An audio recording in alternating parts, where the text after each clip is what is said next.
उत्तर भारत के एक छोटे से गांव में रामू नाम का गरीब किसान अपनी पत्नी सीता के साथ रहता था। रामू के पास ज्यादा जमीन नहीं थी, बस आधा एकड़ खेत, एक पुराना बैल और मिट्टी का टूटा फूटा घर। फिर भी दोनों सुबह सूरज निकलने से पहले उठते, खेत में मेहनत करते और शाम को अलाव के पास बैठकर दिन की बातें करते। लेकिन उस साल बरसात बहुत कम हुई, खेत सूख गए, कुएं का पानी घट गया और गांव में अकाल की आहट होने लगी। रामू और सीता के पास अब खाने के लिए भी मुश्किल से अनाज बचा था। एक शाम जब आसमान में बादलों का एक भी टुकड़ा नहीं था, सीता ने धीरे से कहा, रामू, अगर ऐसे ही हाल रहे तो हमें गांव छोड़ना पड़ेगा। रामू ने उसकी आंखों में देखा और बोला, सीता, जब तक हम कोशिश करते रहेंगे, उम्मीद कभी नहीं छोड़ेंगे। अगली सुबह रामू लकड़ी काटने के लिए जंगल गया। जंगल के बीचों बीच उसने किसी को मदद के लिए पुकारते सुना। वो दौड़कर पहुंचा तो देखा एक बुजुर्ग आदमी पेड़ की जड़ों में फंसा हुआ था। रामू ने अपनी पूरी ताकत लगाकर उसे बाहर निकाला।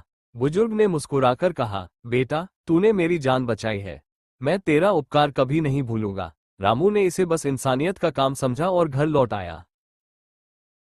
अगली सुबह रामू के दरवाजे पर वही बुजुर्ग खड़ा था।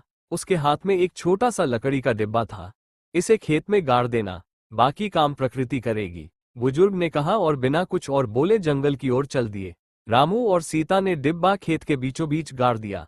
अगले ही दिन खेत में हरे भरे पौधों की कतारें उग आईं। ये देखकर पूरा गांव हैरान था।